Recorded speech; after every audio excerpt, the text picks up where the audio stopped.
New York times ने 24 घंटे पहले एक स्टोरी निकाली जिसमें न्यूयॉर्क टाइम्स ने बताया कि हिंदुस्तान और पाकिस्तान ने क्लेम तो बहुत किए हैं एक दूसरे को हर्ट करने के, हिट करने के, लेकिन जो सैटेलाइट इमेजेस हैं मैक्सर टेक्नोलॉजीज के और प्लैनेट लैब के, वो ये शो करते हैं कि कोई बहुत ज़्यादा नुकसान जो है वो नहीं हुआ। और पाकिस्तान ने जो मिसाइल हमले किए हैं उससे तो हिंदुस्तान को कुछ भी नहीं हुआ।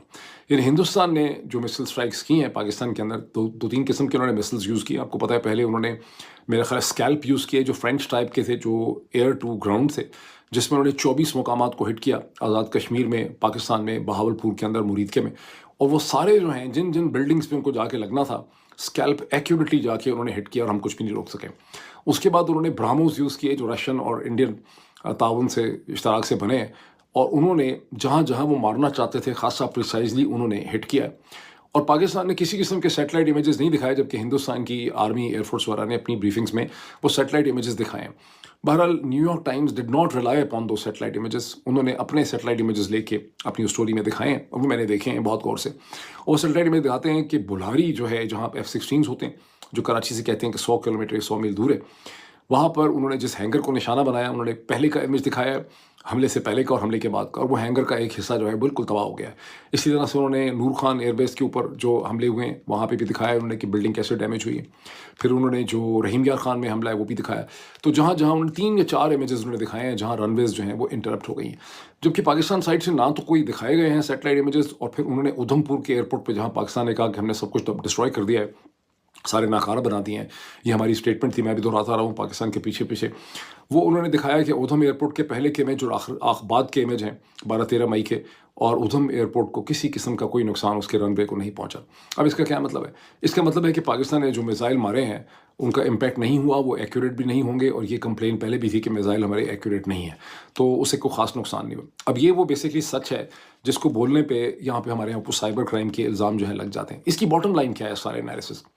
इसकी बॉटम लाइन ये है कि हमें अमेरिका ने ये सीज़ फायर करके दिलाया है, हिंदुस्तान को उन्होंने धमकी लगाई है, हमने धमकी उनको कन्वे कर दी। जब हमने नेशनल कमांड अथॉरिटी की मीटिंग बुलाई, हमने उनको कन्वे भी कर दिया होगा कि जनाब हम तो सारे बड़े सख्त अंडर प्रेशर हैं, हम न्यूक्लियर हो जाएंगे, क्योंकि हम डिनाई कर रहे हैं, लेकिन हमने ऐसा, लेकिन नज़र यही आ रहा है। और दूसरा उनको ट्रेड की धमकी थी।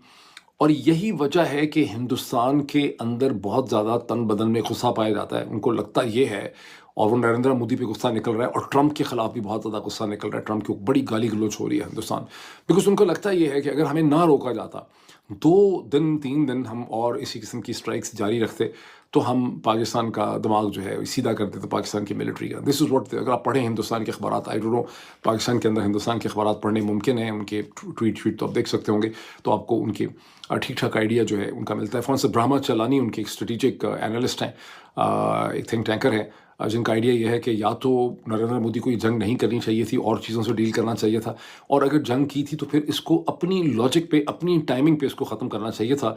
कि जो डोनाल्ड ट्रंप के प्रेशर में आके सीज़ फायर किया है, इससे हिंदुस्तान की साख को और उसके इम्पैक्ट को बहुत ज़्यादा नुकसान हुआ है।